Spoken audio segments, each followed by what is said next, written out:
We are the hub for news, results, and CEO interviews focusing the junior commodities sector. We provide market analysis and perspective that will help position you for solid returns.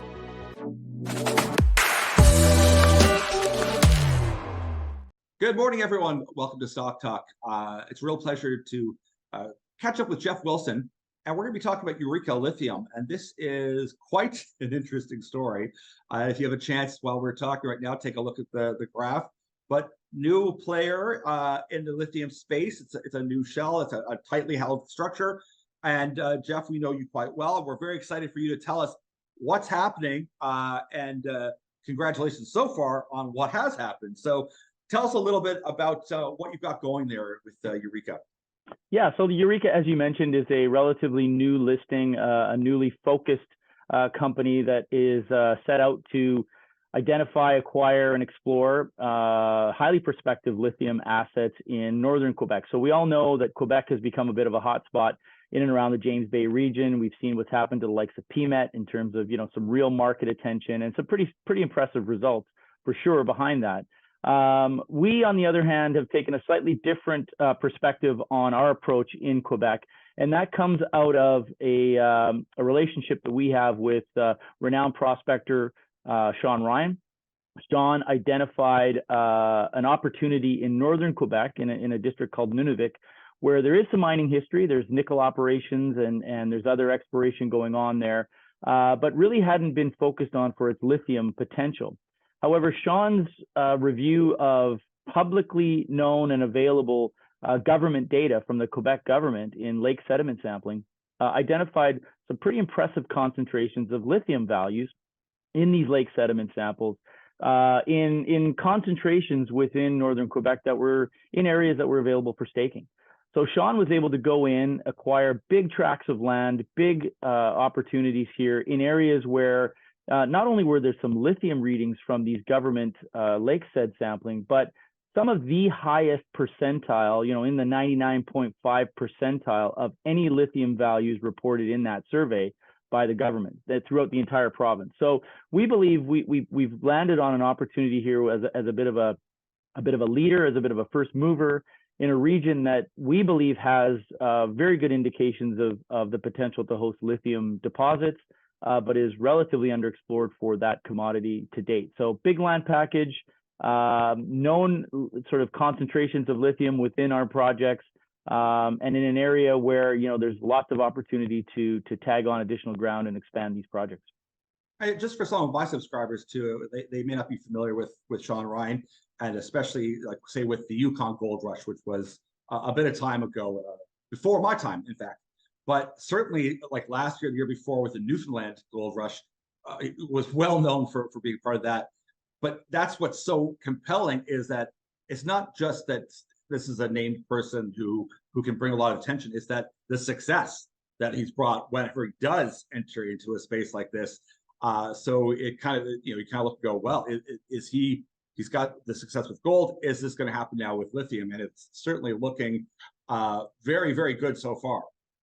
Yeah, I mean, Shawn's approach here, which this is part of what really drew me into this story and allowed me to get pretty excited about the opportunity here, was that this wasn't, hey, let's go next door to the guys that are already working in and around James Bay because I think there's an untapped opportunity here or here.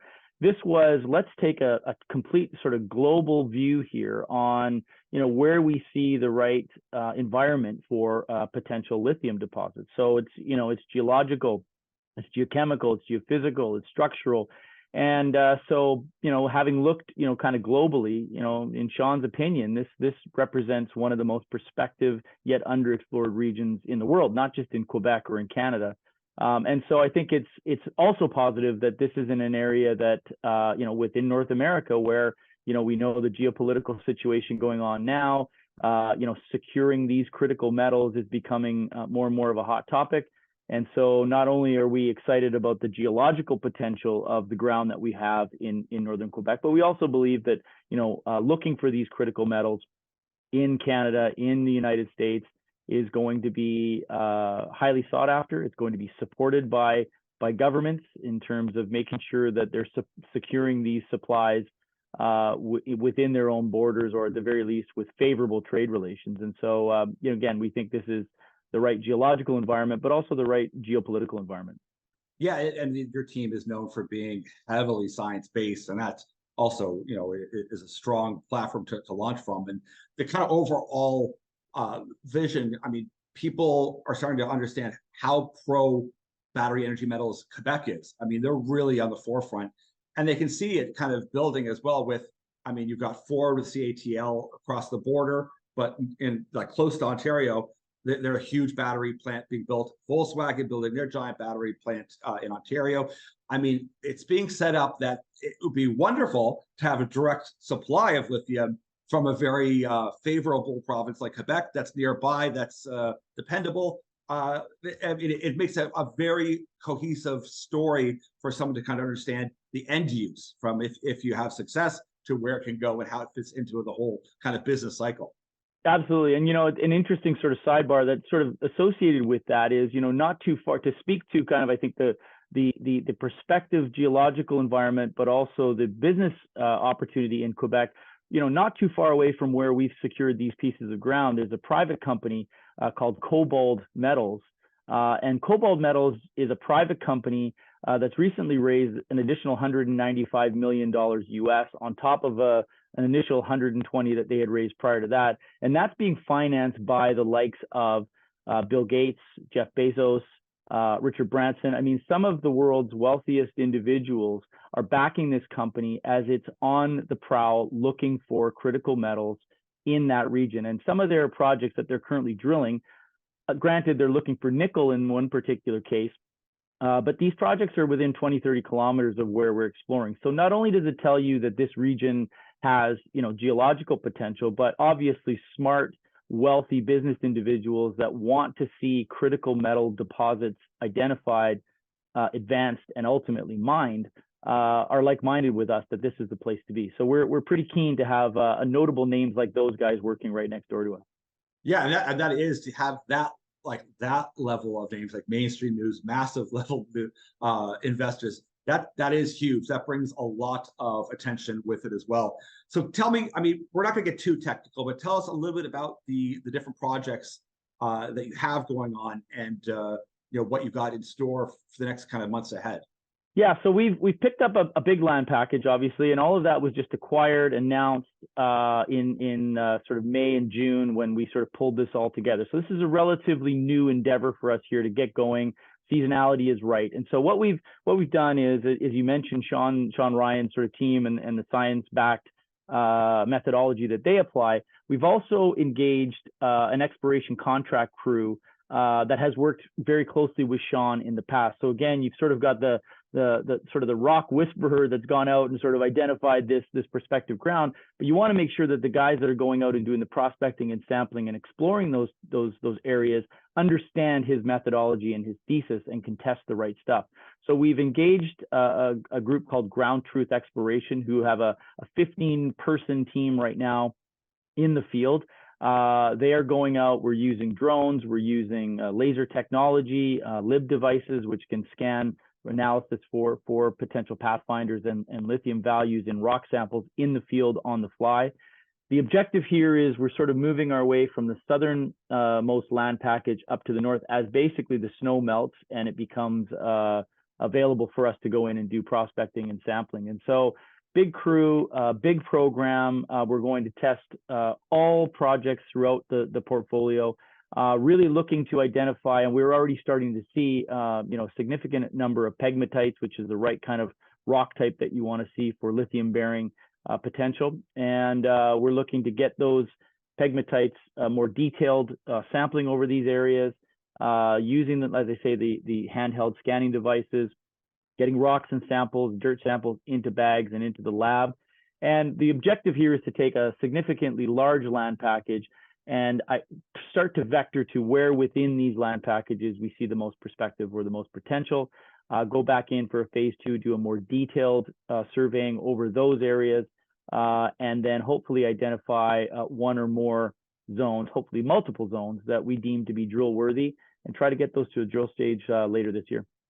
Perfect. Now, tell me a little bit about infrastructure up there. What's in place there? Are you kind of out in the middle of nowhere, or there's a bit of infrastructure for you? Yeah, it is a little bit remote. There's no question about that. And I think in the early endeavors here, there will be some helicopter access. But, it's worth noting that not too far away, there is an existing Raglan nickel mine. Glencore is operating up there. So there is some infrastructure. There are some mining activities going on. There's a deep sea port, again, relatively proximal if you were to identify the right kind of deposit in this area. So mining friendly, there's a mining history.